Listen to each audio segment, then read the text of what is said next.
Okay, to continue with our discussion in midterm, my dear students, we go now to Mycobacterium or Mycobacteria species. So Mycobacteria, based on the physiology and structure or physical characteristics, they name from myces and bacterium or fungus-like. They are gram-positive bacillus, aerobic. They tend to live in the higher amount of oxygen, non-motile, and they are not fan of moving. Okay, they're not fan of moving. Next, acid fast staining, because these bacteria undergoes acid fast staining because they have mycolic acid which resists from the stain. Okay. Next, mycolic acid in cell wall. Mycolic acid, major lipid components of mycobacteriums, and the one that protects also mycobacterium from the other foreign chemicals that will penetrate the uh, bacteria. Okay, complex cell wall because it comprises of higher amount of lipids. At the same time, it has a peptidoglycan layer, cell wall, the one that protects the bacteria. And they are intracellular parasite, wherein they live inside the tissues of the host cells. And disease from immune response. So diseases usually coming from the immune response of the immune cells, like the interferon interferon necrotic cells, or the tumor necrotic cells. Okay, so these are cells, for example, that are involved in the immune response during the mycobacterium infections.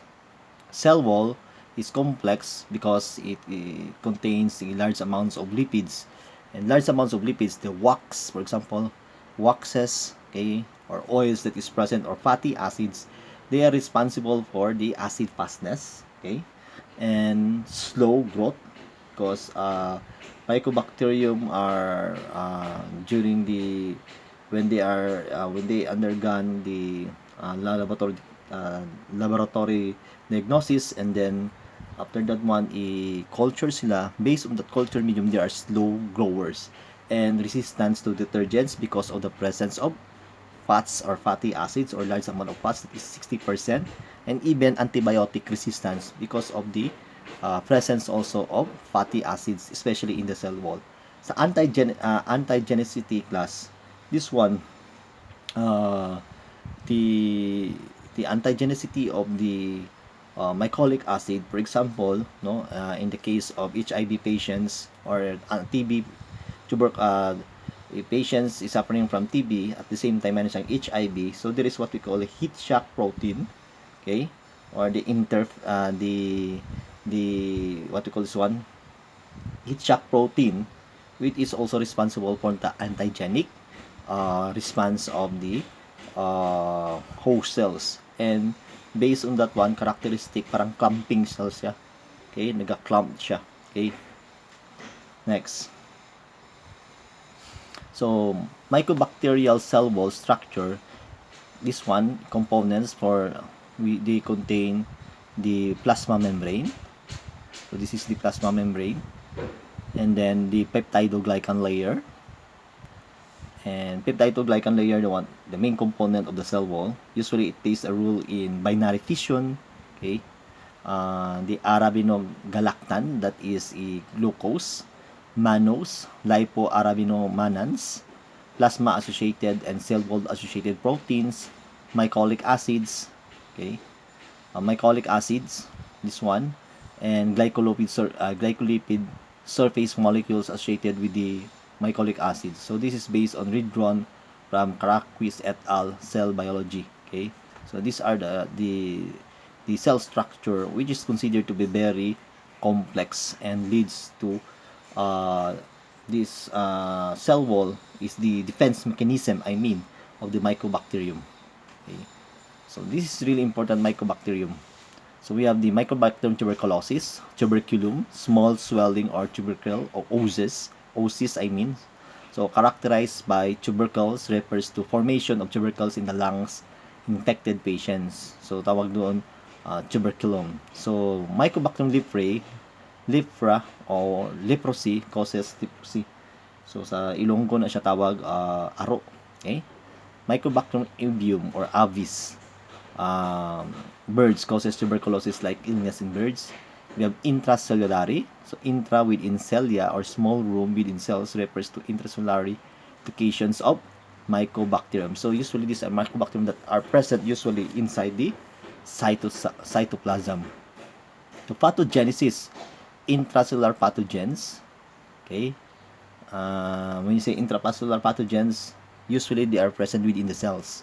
So lifelong infections, because it is very based on the diagnosis, based on the prognosis of the doctor, or based on the studies, they are considered to be dormant. Okay? Sabi mo, kung gintreat ka na for 3 months, wala na ang TB. So, usually, dormant lang sa, they stay there in your lungs. So, kung trigger na siya, stress, mga vices, smoking, okay? So, pulmonary infections, so, it will affect already the pulmonary tissues. So, usually sa pathogenesis, it arrives at the alveoli, okay? Or alveolus. So, anong function ng alveolus? Usually, dito yung parts na nagkaroon ng exchanges, of oxygen, okay? In the lungs. So, it will phagocytize by alveolar macrophages. So, when they enter the tissues by phagocytosis, it is acted by macrophages or alveolar. So, this one are found in the lungs. Okay? So, M. tuberculosis blocks the phagosomes from fusing with lysosomes. So, not nutrient-containing vesicles. Usually, tendency ng Mycobacterium tuberculosis is to block the phagosomes from fusing. Why? Once nag-fuse yung lysosomes, take note, lysosomes will going to digest the tuberculosis, the Mycobacterium tuberculosis cells. So, their defense mechanism is to block the phagosome from fusing with lysosomes. Kasi once na nag-fuse yung lysosomes, tendency of lysosome is to digest the Mycobacterium tuberculosis or to hydrolyze it or to kill it. The lysosomes is the cell scavenger, cells incinerator, di ba? They tend to digest foreign chemicals, they tend to digest food or damaged organelles. So, pwede lang i-digest ng lysosomes yung tuberculosis. For this one, yung protective naman ng mga Mycobacterium tuberculosis, is to protect, okay, themselves from fusing with lysosomes, okay, by blocking the phagosomes. Other phagocytes are attracted also. So, once naging attracted na siya, so phagocytosis will and the Mycobacterium tuberculosis will be phagocytized. But once phagocytized siya, but it blocks the phagosomes para hindi siya mag-fuse sa lysosomes. Okay? So, forms multinucleated giant cells, Langhans cells. Usually, these multinucleated giant cells or Langhans cells are usually found in the pulmonary diseases, especially TB. So, maglagko ng multinucleated, meaning there are lot of nucleus that is present in that Langhans cells. Okay? So, this one, if you try to see, yung transmission, usually, that is respiratory or via oral, okay? Inhalation. So, transmission, so, entry into the new host cells. Multiplication is unique niche. So, infection individual in macrophages, because yung macrophages yun ang mag-phagocytize sa kanya. And expansion of innate granulomas. So, magkaroon ng granuloma, so parang abnormal growth niya ng tissues. Then, magkaroon ng maturation ng granuloma na lymphocytes.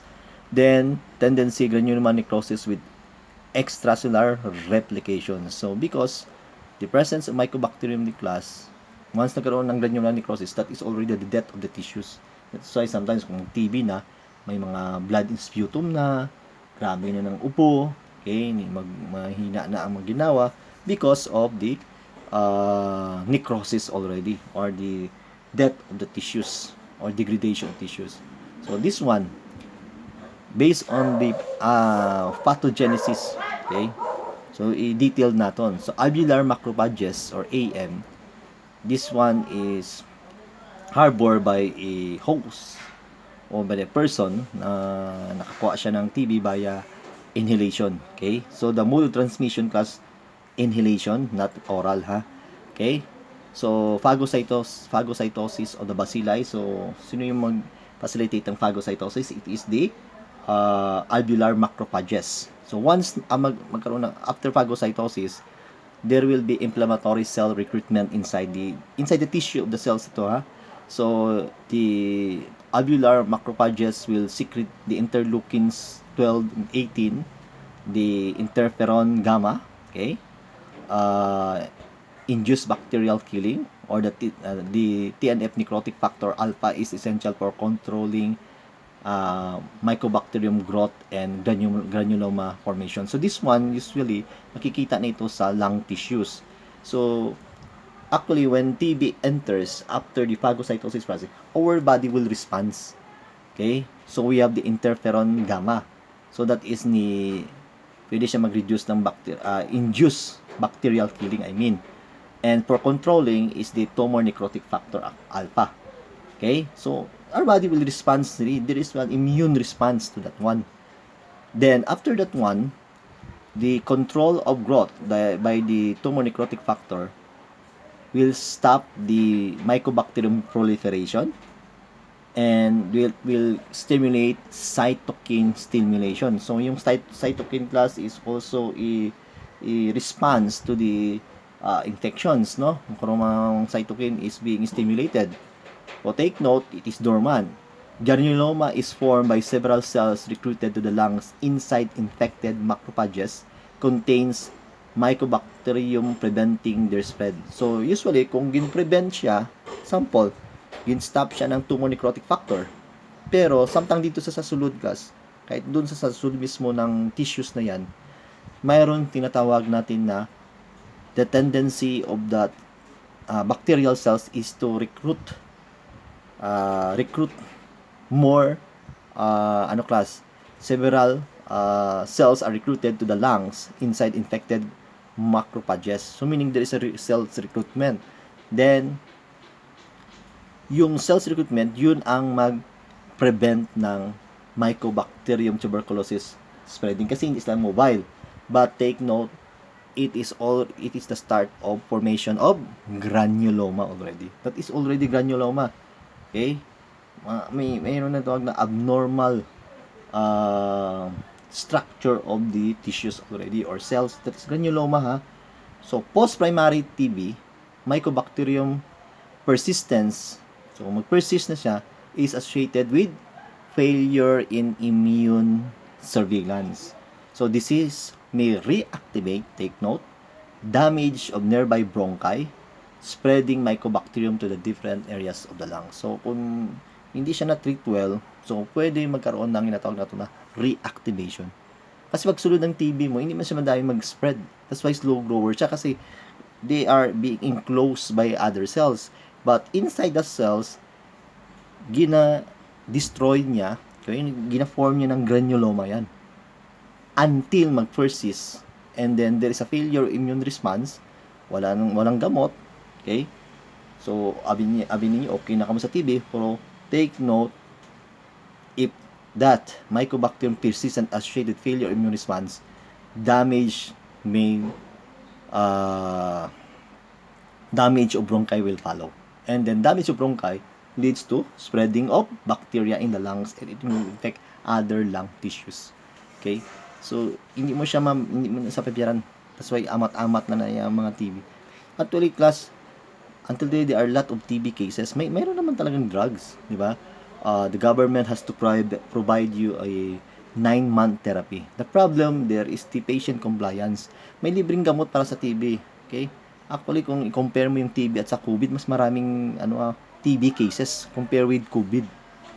Okay?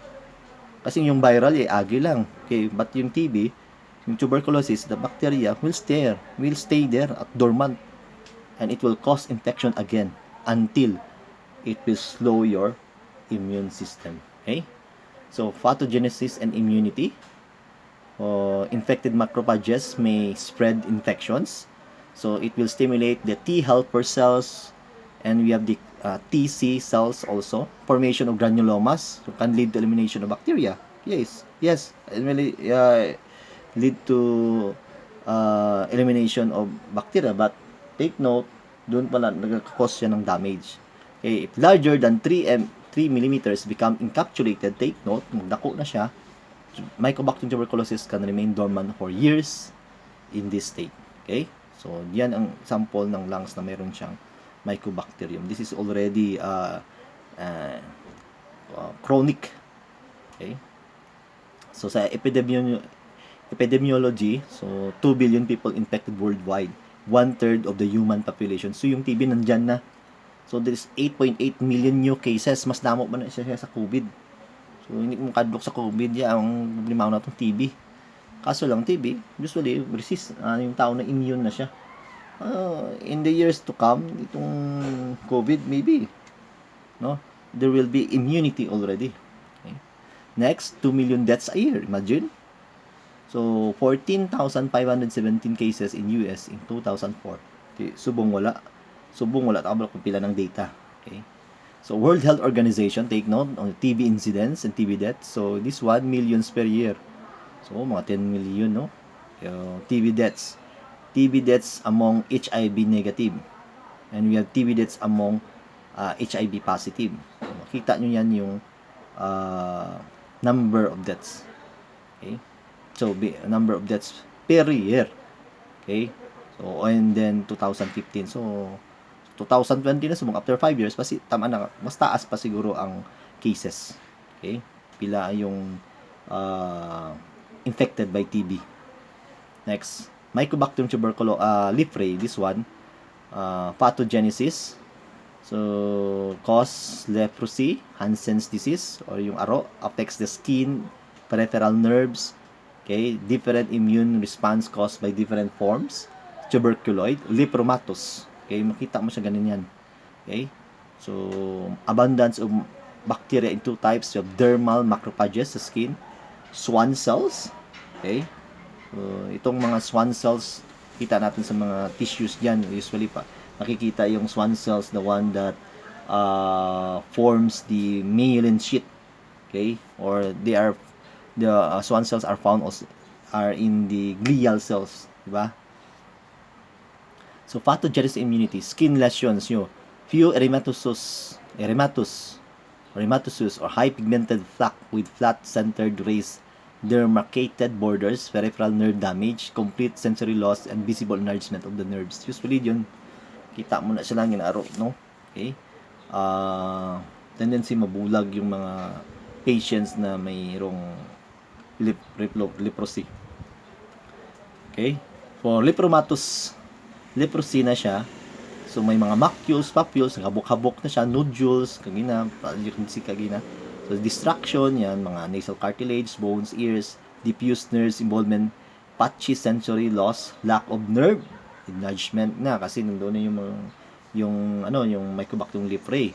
Sa histopathology, yung tuberculoid infiltration of lymphocytes, epithelial cells, presence of Langhans cells, few are no acid, fast rods observed. But here in lepromatus, foamy macrophages with few lymphocytes, lack of Langhans cells, numerous acid fast, skin lesions, and internal organs. So, infectivity, low, high. So, immune response, reactivity to lepromin. This one, non-reactivity to lepromin. So, this one is the delayed hypersensitivity nila.